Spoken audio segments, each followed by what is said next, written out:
Yes. नमस्कार, good morning. कैसे हैं आप लोग सभी? क्या हालचाल हैं? सब लोग एकदम बढ़िया हो, फिट फाइन, मस्त, एकदम मजेदार। सभी को राम राम, जय हिंद, वंदे मातरम। हाँ,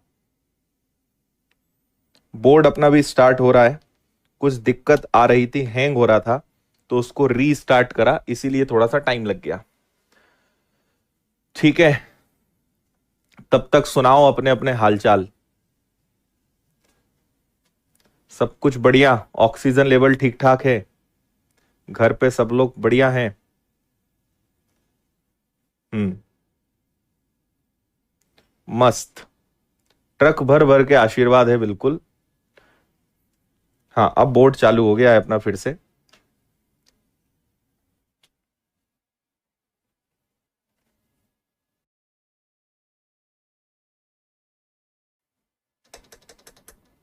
कुछ लोगों ने बनाए हैं, ठीक ठाक कमा भी लेते हैं, खर्चा पानी उनका निकल जाता होगा। थैंक यू, बहुत बहुत धन्यवाद। जय श्री महाकाल। हम एकदम बढ़िया हैं।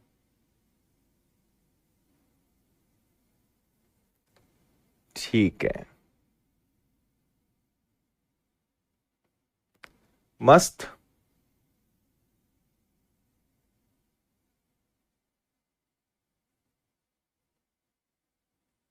ओके,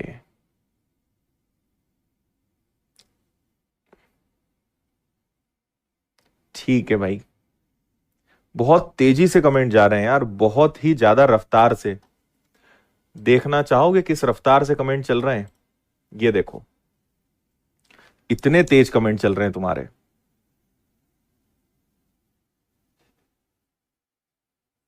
क्या लिख रहे हो, क्या लिख रहे हो? पढ़ ही नहीं पा रहे हैं। अति उत्साहित हो तुम लोग आज, हाँ? हम्म।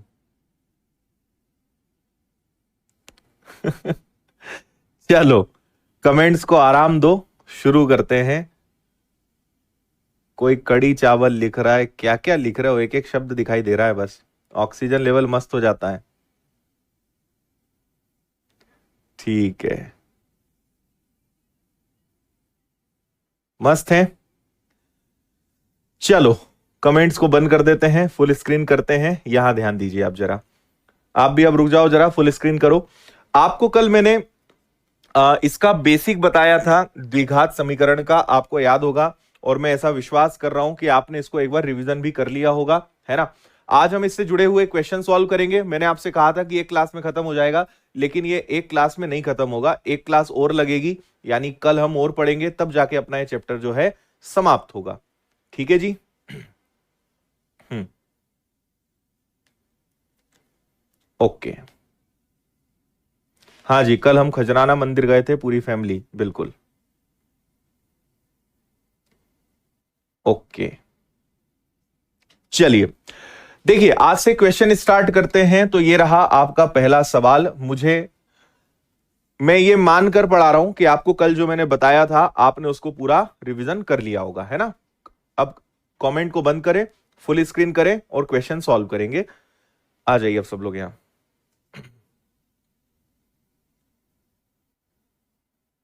हम्म।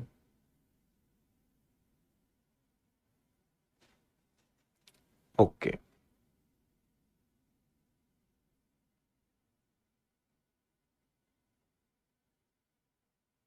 ठीक है। देखिए, मूलों का योग और मूलों का गुणनफल आपको दिया है, द्विघात समीकरण क्या होगा? याद करिए, कल मैंने आपको बताया था कि मूलों का योग इंटू एक्स प्लस मूलों का गुणनफल, इससे हम किसी भी समीकरण का पता लगा सकते हैं। तो ये आपका एक्स स्क्वायर रहेगा। मूलों का योग कितना है? 11x है, तो 11x। मूलों का गुणनफल 30 है। ये आपका द्विघात समीकरण बन गया, x square minus 11x plus 30। Option B आपके प्रश्न का आंसर आ जाएगा। बताओ, समझ में आया कि नहीं आया? ठीक है जी।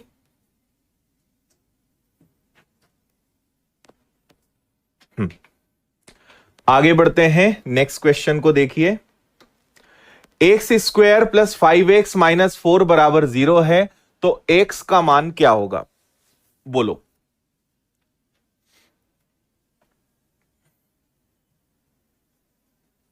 अच्छा,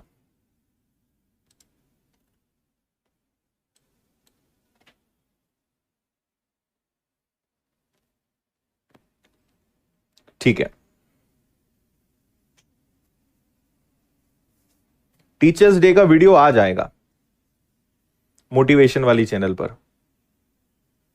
और कल का आपने एक वीडियो देखा, हमारा एक स्टूडेंट है जो अभी फिलहाल इस क्लास में भी लाइव है, राजेंद्र साहू, जो रिक्शा चलाता है, नरसिंहगढ़ का है, और वो टीचर्स डे पे मिलने आया था। उसका वीडियो कल हमने डाला था, देखा है? नहीं देखा है तो मोटिवेशन ब्लॉग्स वाली चैनल पे जाके देख लेना। X square plus 5x minus 4 की वैल्यू 0 है, तो x का मान क्या होगा? देखो भैया, आपको यहां पे सोचना है कि जोड़ने घटाने पे प्लस 5 आए, गुणा करने पे माइनस का 4 आ जाए। तो ये तो कैसे संभव है भाई? अगर 4 और 1 लोगे, दोनों प्लस के लोगे, तो 4 और 1 हो जाएगा 5, लेकिन माइनस कहां से लाओगे? किसी एक का माइनस होना जरूरी है। और अगर आप किसी भी एक को माइनस करोगे तो 4 में से एक जाएगा, ये आ नहीं सकता। तो जब आप ऐसे फंस जाओ कि आपको समझ ही ना आ रहा हो कि अब यहां पे ऐसी कौन सी संख्याएं सोचे, कौन से फैक्टर्स निकाले, तो यहां पे हमारे श्रीधराचार्य सूत्र का प्रयोग करना पड़ेगा। ठीक है, तो देखिए श्रीधराचार्य जी ने क्या सूत्र दिया था हमें।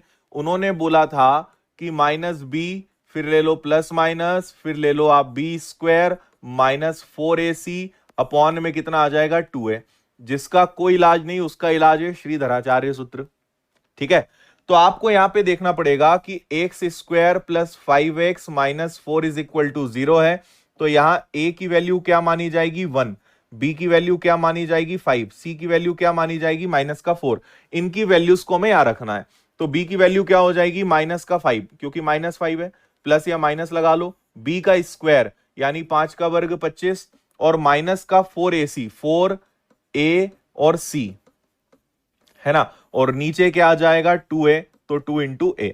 तो ये आपका क्या आएगा? माइनस का 5 प्लस या माइनस 25 ये हो गया, और 4 और 4 16 प्लस का हो जाएगा, क्योंकि माइनस माइनस क्या बन जाएगा? प्लस। और नीचे कितना आ जाएगा? नीचे 2 आ जाएगा। तो माइनस का 5 प्लस या माइनस 25 16 41 एंड डिवाइडेड बाई 2, ये एक्स के दोनों मान होंगे। इस प्रकार का ऑप्शन आपको दिख रहा होगा, -5 प्लस माइनस √41/2, बी आपका आंसर है। तो जब आपसे फैक्टर्स ना निकालते बने, उस केस में हम श्रीधराचार्य सूत्र का प्रयोग करते हैं। ये आप अब समझ गए होंगे। बोलिए, ओके है सब?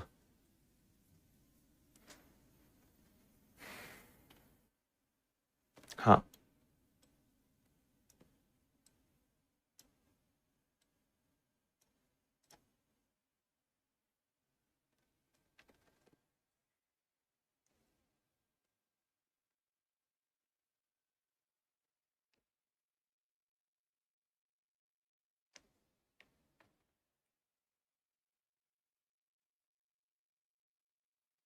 ठीक है जी। चलिए, के किस मान के लिए समीकरण x square plus 2k minus 4x plus 2k के मूल बराबर होंगे? देखो, x square plus 2k minus 4x plus 2k बराबर 0 है, तो किसके मूल बराबर होंगे? ये बताइए, किस मान के लिए मूल बराबर होंगे, रूट्स इक्वल होंगे? हाँ,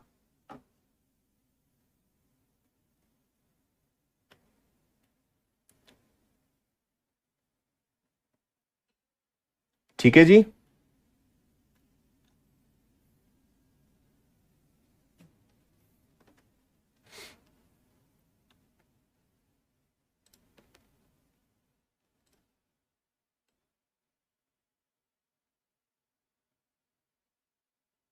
ओके,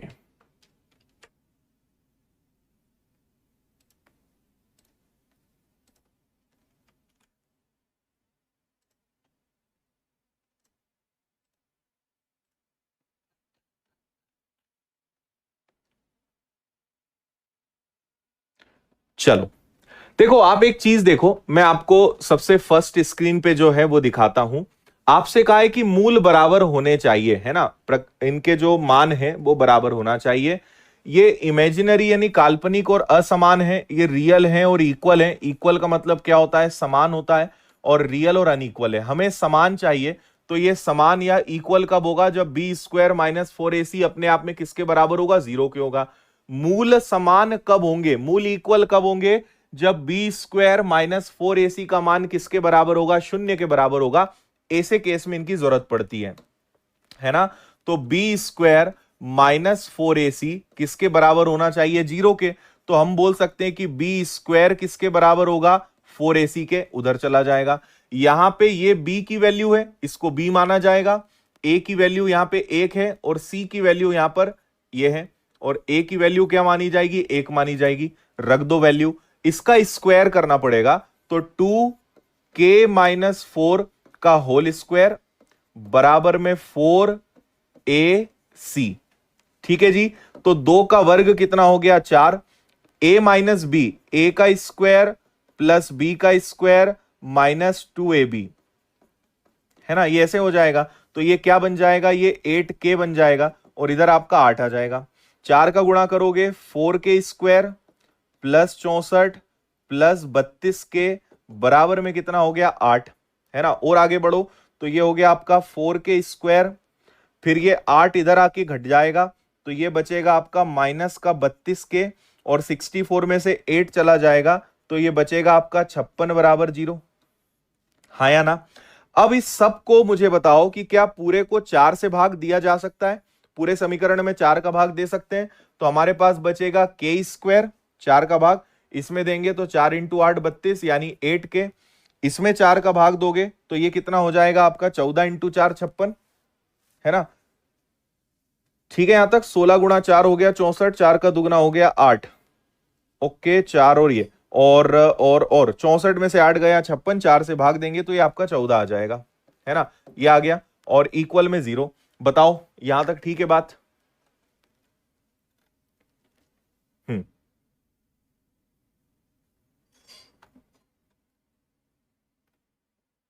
ठीक है, डन है।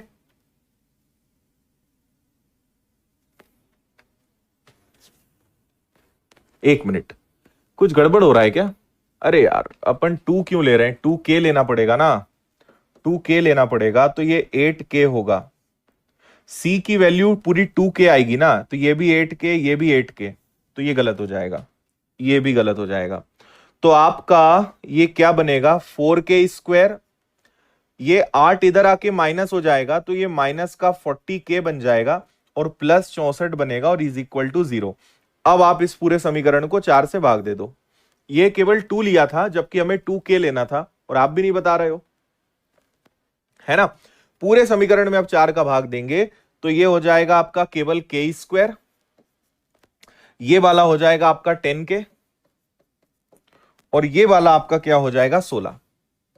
अब सही है ये। तो ऐसी संख्याएं सोचो जिनको जोड़ने घटाने पे माइनस का 10 आए, लेकिन मल्टीप्लाई करने पर 16 आए। तो ऐसी संख्याएं हो सकती है 8 और 2, क्योंकि 8 और 2 जुड़ेंगे माइनस का 10, 8 2 16, साइन चेंज करेंगे, तो फाइनली जो k की वैल्यूज आएंगी वो आएगी एक प्लस का 8 और एक आएगा प्लस का 2। प्लस 8 और प्लस 2 यानी सी आपका आंसर है, प्लस 8 और प्लस 2।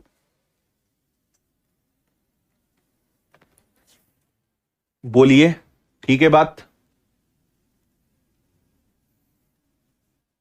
सॉल्यूशन बहुत बड़ा है, इसका शॉर्टकट बताओ। अरे ऐसा बोलो ना, हम पहले ही बता देते तुम्हें शॉर्टकट।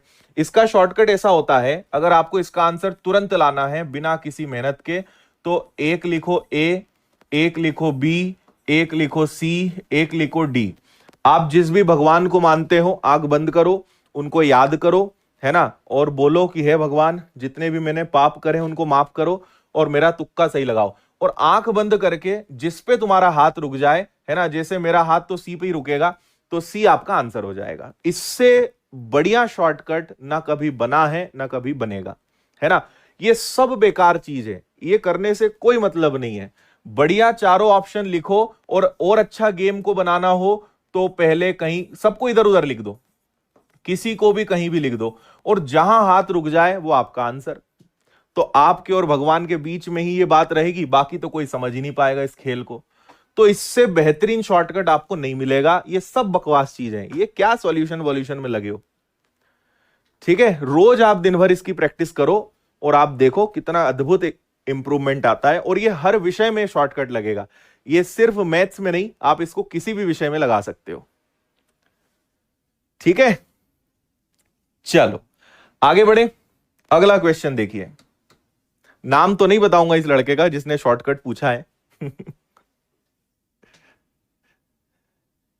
हाँ,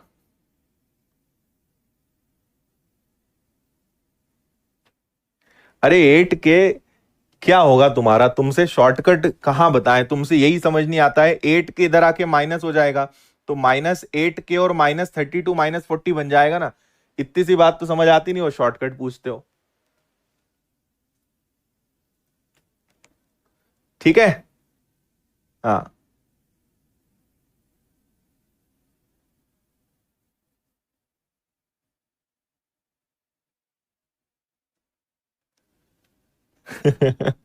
देखो, एल्फा और बीटा बहुपद एक्स स्क्वायर -9x+k और 3 अल्फा प्लस बीटा 17 के लिए शून्य मूल है, तब k का मान आपको पता लगाना है। देखो, एल्फा और बीटा दो अलग अलग आपके रूट्स हैं यानी मूल है। एक समीकरण है एक्स स्क्वायर माइनस में 9x+k, एक ये एक्चुअली बहुपद का सवाल है।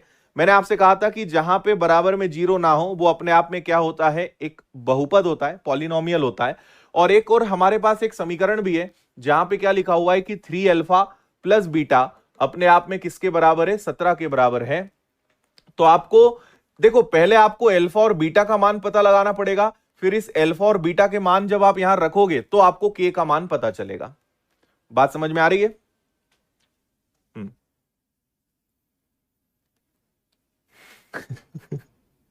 ठीक है, ठीक है।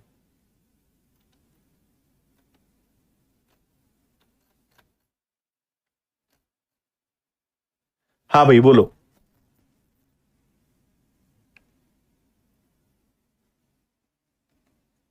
देखो, एक चीज आप मुझे बताओ, अगर मैं आपसे पूछूं कि मूलों का योग क्या होता है, मैं आपसे पूछूं कि मूलों का योग क्या होता है, तो आप कहोगे -b/a। ठीक है, -b/a। तो आप मुझे बताइए कि यहां b क्या माना जाएगा, b माना जाएगा -9, और a क्या माना जाएगा, कुछ नहीं है मतलब 1। तो मूलों का योग क्या आ गया, मूलों का योग क्या आ गया, 9 आ गया। तो मुझे बताओ कि मूलों का योग हमारे पास 9 है, और यहां पे हमें पता है कि 3 अल्फा प्लस बीटा की वैल्यू कितनी है, 17 है या ना। तो क्या आप इस समीकरण से अल्फा और बीटा का मान निकाल सकते हो? हम्म, ठीक है। तो अब ये बताइए कि चिन्ह बदल दे, है ना। एक काम करते हैं, ये प्लस है माइनस, प्लस है माइनस, प्लस है माइनस, तो ये तो गया। ये बचा आपका 2 अल्फा, 17 में से 9 गया तो क्या बचा, 8। यानी अल्फा की वैल्यू कितनी आ गई, 4। और अगर अल्फा की वैल्यू 4 है, देखो अल्फा प्लस बीटा 9 है, अगर अल्फा की वैल्यू 4 है, ठीक है यहां तक 17 9, तो बीटा की वैल्यू 5 हो जाएगी क्या? अल्फा की वैल्यू 4 है तो बीटा की वैल्यू 5 हो जाएगी, क्योंकि दोनों को जोड़ने पर 9 आ रहा है। अब आपको क्या करना है, कोई भी एक मूल लेना है, चाहो तो अल्फा ले लो, चाहो तो बीटा ले लो, और उसको इस समीकरण में रख के आप के का मान निकाल सकते हो, है ना। तो हम कोई भी एक मूल ले लेते हैं।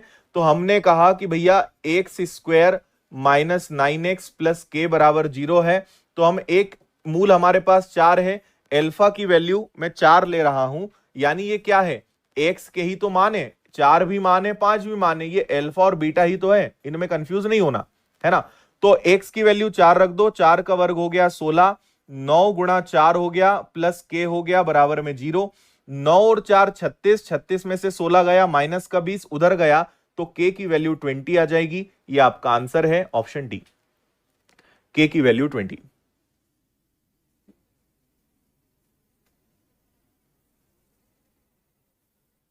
आ रही है बात समझ में?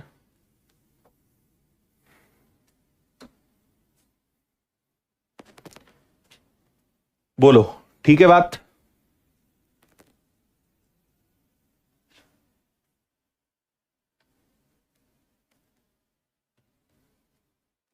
आप अगर यहां पे 5 रखोगे तब भी आंसर आपका 20 ही आएगा। तो पहले हमने अल्फा और बीटा का मान निकाला कि अल्फा प्लस बीटा क्या है, और उसके बाद हमने उसको नॉर्मल समीकरण में, आप चाहो तो एक्स की जगह 4 रख दो, एक्स की जगह 5 रख दो, आंसर दोनों केस में के की वैल्यू 20 ही आएगी। अल्फा प्लस बीटा हमें पता था, 3 अल्फा प्लस बीटा 17 दिया हुआ था, अल्फा का मान 4, बीटा का मान 5। अगला सवाल।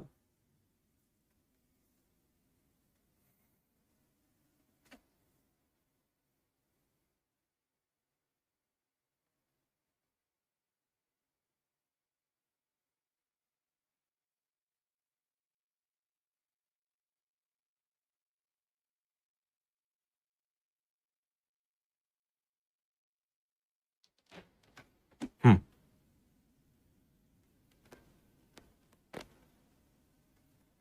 अरे अल्फा और बीटा का योग प्रभु 9 है। अल्फा और बीटा का योग 9 है। अगर अल्फा की वैल्यू 4 है तो बीटा की वैल्यू 5 ही तो आएगी। आखिर तुमने लिखवा ही लिया उसको। के किस मान के लिए 2x² माइनस के एक्स प्लस 1 की वैल्यू 0 है अगर मूल बराबर होंगे। देखो अभी थोड़ी देर पहले किया था क्या, 2x² माइनस के एक्स प्लस 1 की वैल्यू 0 है और मूल कैसे होने चाहिए, बराबर होने चाहिए। बोलो क्या करोगे। हम्म हाँ बिल्कुल बिल्कुल, और भी तरीके हो सकते हैं, ऐसा नहीं है कि यही तरीका है, और भी तरीके आप लगा सकते हो, कोई दिक्कत नहीं है। ये अभी थोड़ी देर पहले ही मैंने बताया था क्या, मैंने आपसे कहा था कि b² minus 4ac is equal to 0 जब भी मूल बराबर होते हैं। तो यहां b की वैल्यू k है, a की वैल्यू 2 है और c की वैल्यू 1 है। तो ये क्या हो जाएगा, माइनस k का स्क्वायर यानी k का स्क्वायर इंटू 4a और c बराबर में 0। तो ये आ जाएगा k का वर्ग बराबर 4 का दुगना 8, उधर जाके प्लस का 8 हो जाएगा, और 8 के ऊपर अगर आप वर्गमूल लगा दोगे तो 8 को मैं लिख सकता हूं 4 दूनी 8। तो क्या हो जाएगा, 4 बाहर निकल जाएगा 2 और √2। तो आंसर वर्गमूल के बाहर प्लस और माइनस दोनों में आ सकता है, इसलिए आपका आंसर ए आएगा +-2√2। थोड़ी देर पहले ही बताया था, जब भी मूल बराबर होते हैं, रूट्स इक्वल होते हैं, तो हम b² माइनस 4ac को 0 के इक्वल लिख सकते हैं। तो बस मैंने वैल्यू रख दी और आंसर आ गया।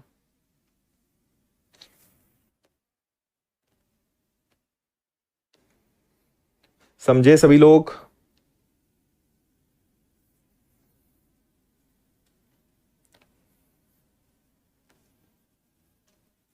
नेक्स्ट।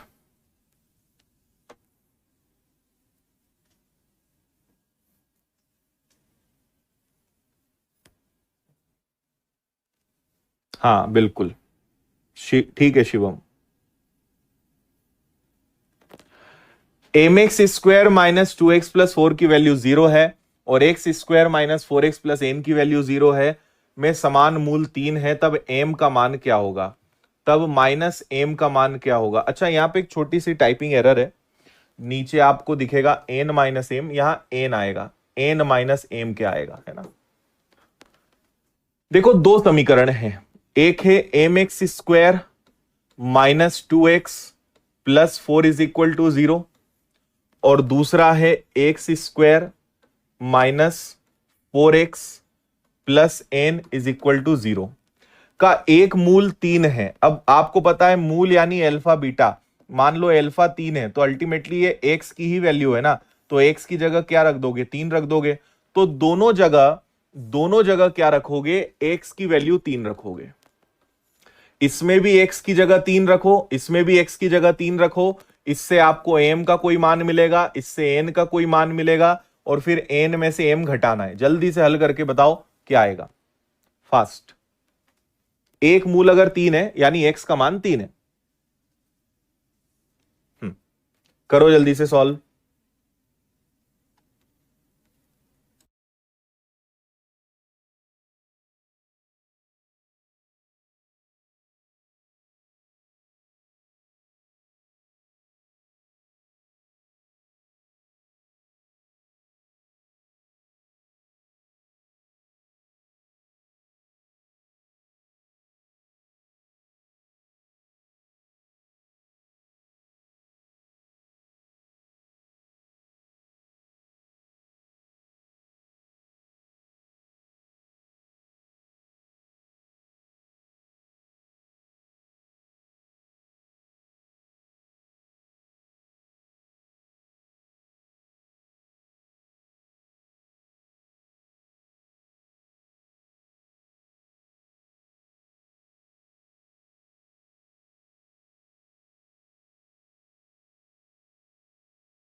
हो गया जी।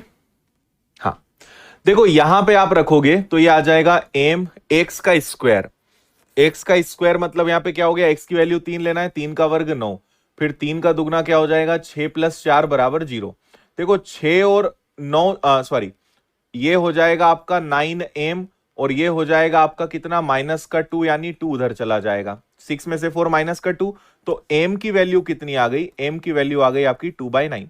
उधर चलें तो यहां 3 का वर्ग हो गया 9, और 4 तिया हो गया 12, प्लस n = 0, ये -3, n की वैल्यू कितनी आ गई, 3। अब आपसे क्या बोला है, n माइनस m बताओ, तो n में से अगर m घटाओगे तो n है 3, और उसमें से जाएगा 2/9, 9 तिया 27, 27 में से 2 गया, सो 25/9 ये आपका आंसर आना चाहिए, ऑप्शन बी 25/9।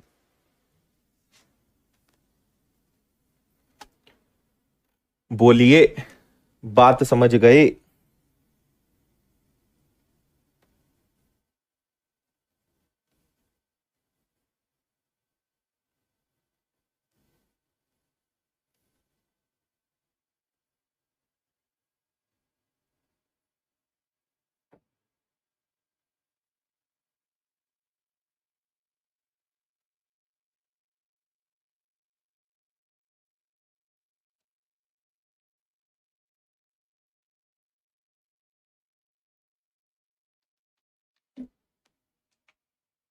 चलें आगे, इसको देखो।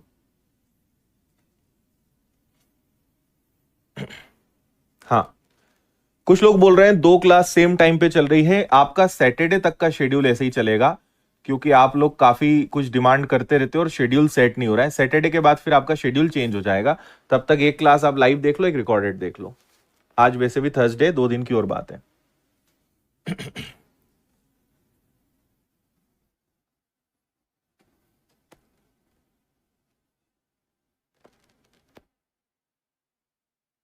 जो लोग इस चैप्टर को पहली बार पढ़ रहे हैं या ऐसा लग रहा है कि कम समझ में आ रहा है, उसका कारण यह है कि ये थोड़ा सा एडवांस लेवल का चैप्टर है, थोड़ा सा ऐसा चैप्टर है जिसको हम कनेक्ट नहीं कर पाते, तो आपको इसको 2 बार पढ़ना है। एक बार और पूरा हो जाए, एक बार और पढ़ लेना, चीजें बनने लगेंगी। एक्स स्क्वायर प्लस के एक्स -6 को x+3 से विभाजित किया जाए तो k का मान क्या आएगा। देखो कभी भी अगर ऐसे सवाल आते हैं, एक्स स्क्वायर प्लस के एक्स -6 को अगर x+3 से विभाजित किया जाए, जिससे विभाजित करना है उसको हमेशा 0 के बराबर ले लो, तो x की वैल्यू क्या आ जाएगी, x की वैल्यू -3 आ जाएगी, और इस -3 को आप इसमें रख दीजिए, है ना, इसकी वैल्यू को आप इसमें रख दीजिए, तो -3 रखो, 3 का वर्ग हो गया 9, फिर ये क्या हो जाएगा, k इंटू -3, और ये -6 = 0, है ना, तो 9 में से 6 गया, 3 3 उधर गया, तो ये हो गया -3 के, और ये हो गया आपका -3, 9 में से 6 गया 3, और उधर जाके -3, ये कैंसिल हो गया, ये कैंसिल हो गया, तो k की वैल्यू 1 आएगी क्या, k की वैल्यू 1 आएगी क्या, तो आपका आंसर आ जाएगा 1, वो भी प्लस वाला, माइनस वाला नहीं। और आपको बहुपद में इस चीज को मैं और समझाऊंगा, कभी भी ऐसा आता है कि इससे भाग दे दो, उससे भाग दे दो, 0 के बराबर रखो, उससे x की वैल्यू मिलेगी और आपको उसको हल करना है। निम्नलिखित में से कौन सा व्यंजक का एक गुणनखंड है, देखो 2x - 3y, 2x - 3y का स्क्वायर -7, 2x - 3y -30 का एक गुणनखंड है, मतलब इनमें से कोई एक गुणनखंड आना चाहिए, कौन सा हो सकता है ये बताओ। मतलब ये एक द्विघात समीकरण है, इसके 2 मूल निकलेंगे, एक आपको पता लगाना है।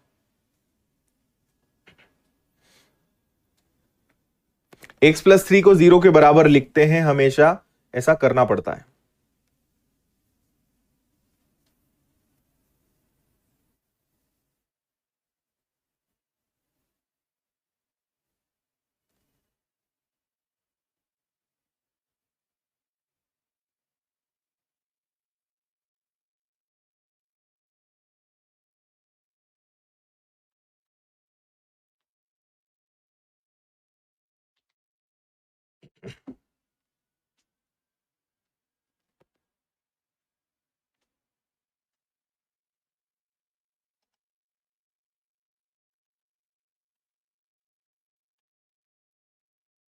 अरे -3 का स्क्वायर, गधे बच्चे, -3 का स्क्वायर क्या होता है? 9 ही तो होता है।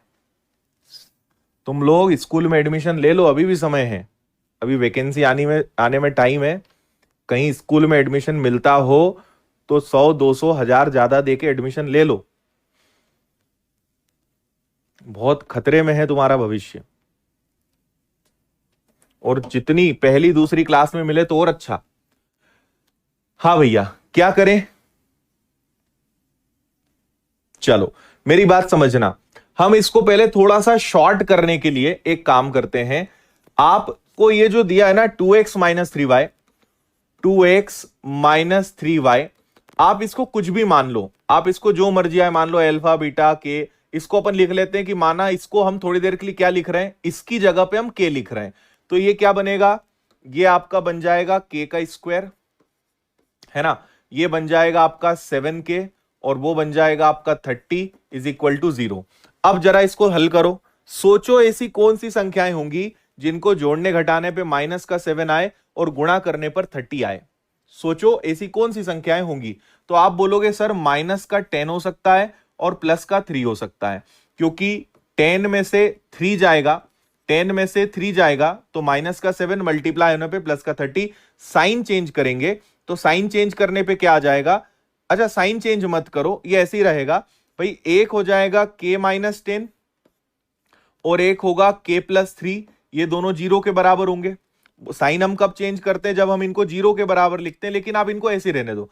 एक फैक्टर आपका k-10 होगा, एक फैक्टर आपका k+3 होगा, जो दोनों 0 के बराबर होंगे, फिर हम साइन चेंज करते हैं। लेकिन आपने तो इसको k बनाया था, तो अब समय आ गया है कि k को हटा के वापस k की जगह क्या लिख दो? ये लिख दो।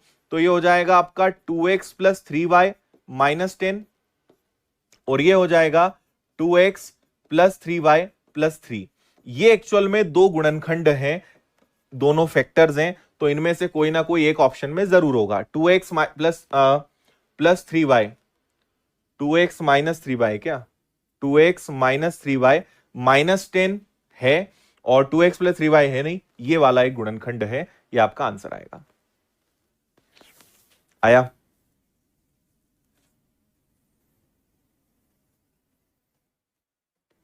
अरे मैं फीस दे दूंगा स्कूल की, चिंता मत करो, तुम एडमिशन ले लो, तुम्हारे भविष्य के लिए कुछ भी कर सकते हैं। और बहुत सारे लोग बोल रहे हैं मैं फीस दे दूंगा, अपन चंदा कर लेंगे, पैसा इकट्ठा कर लेंगे, लेकिन तुम पहली दूसरी कक्षा में एडमिशन ले लो।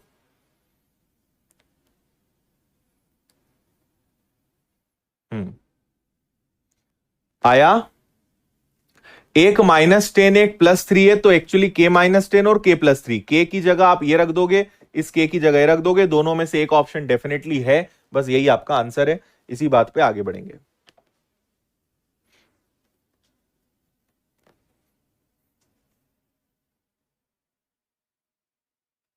हम्म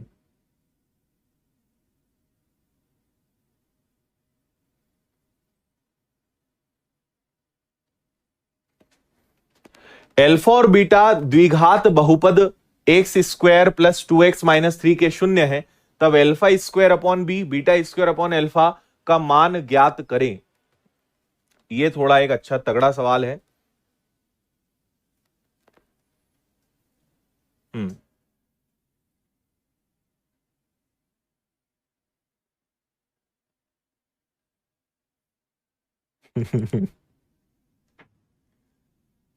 हाँ, बोर्ड बोर्ड वाली क्लास में एडमिशन मत लेना ना, 5वीं 8वीं 10वीं मत लेना, फेल हो जाओगे तो अच्छा नहीं लगेगा।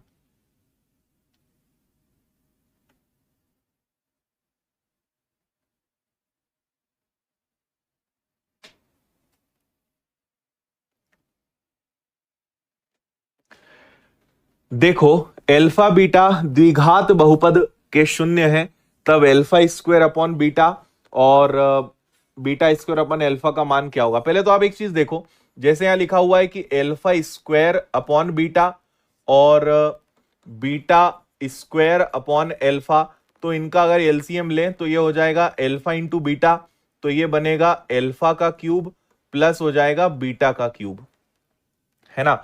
और हमें एक चीज और पता है, देखो हमें एक बात पता है कि a प्लस बी का क्यूब क्या होता है, ये होता है a cube plus B cube plus 3ab और ब्रैकेट में a प्लस बी। सुनते जाना बात मेरी ध्यान से, यही फॉर्मूला होता है।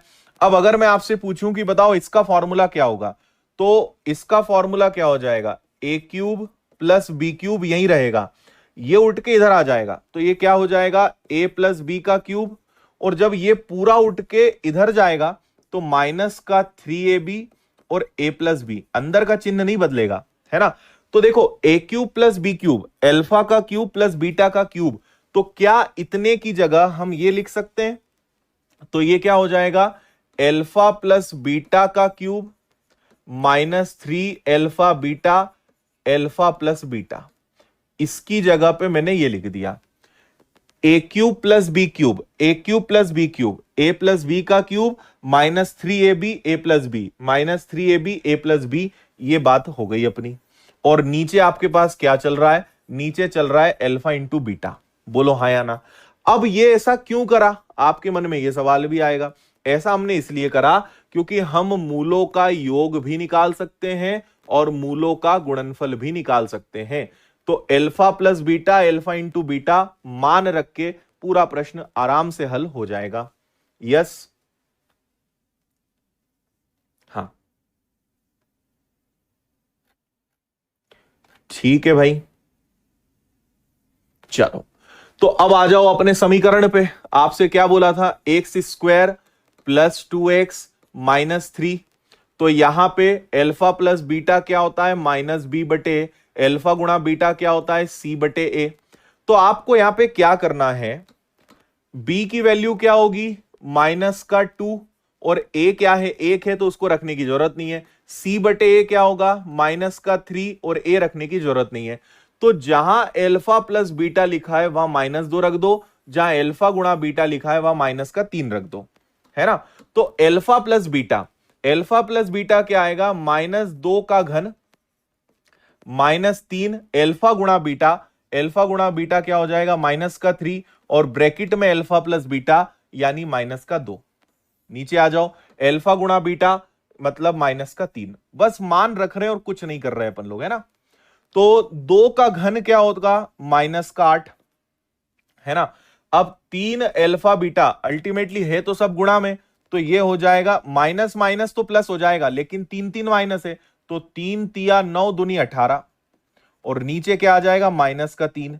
तो 18 में 8 जोड़ दोगे तो 8 और 8 16, यानी ये हो गया 26, और माइनस का 3 ये हो जाएगा कैंसिल, तो प्लस का 26 बटे 3 ये आपका आंसर आ जाएगा।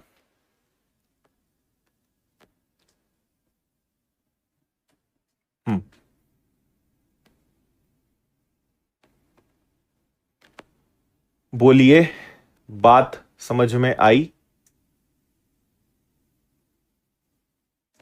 एक तरीका यह है, दूसरा यहां पे तरीका और क्या हो सकता है, अगर इस समीकरण में हम देखें तो क्या 3 और 1 से बात बनेगी क्या, अगर प्लस का 3 और माइनस का 1 हो तो प्लस 3 में से माइनस 1 जाएगा और गुणा होके सेटिस्फाई होगा, तो फाइनली अपने चिन्ह क्या आएंगे भाई, इसके मान क्या माने जाएंगे माइनस का 3 और प्लस का 1, किसी एक को एल्फा मान लो किसी एक को बीटा मान लो।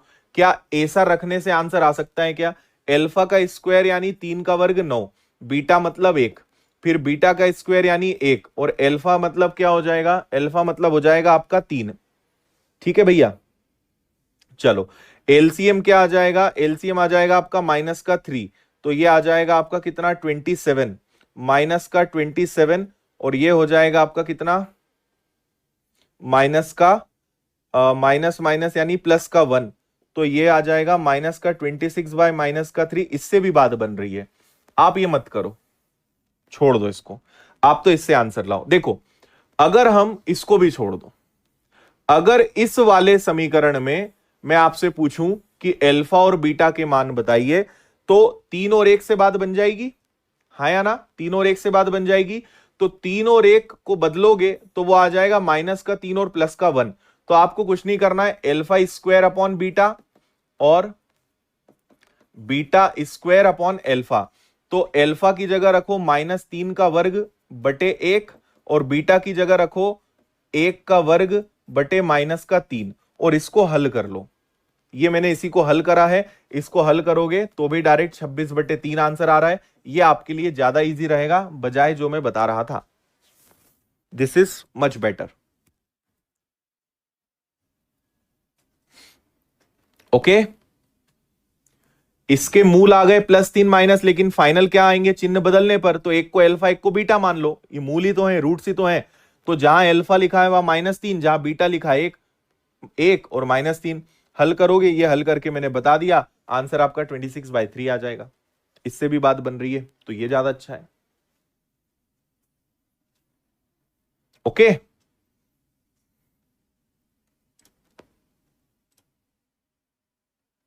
हाँ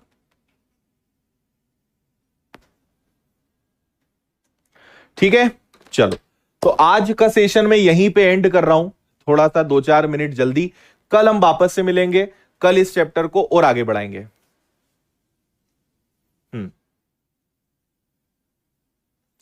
कल और अलग अलग क्वेश्चंस करेंगे, लेटेस्ट आए हुए प्रश्न भी करवाऊंगा मैं। एक बार आप आज के सेशन का फिर से रिवीजन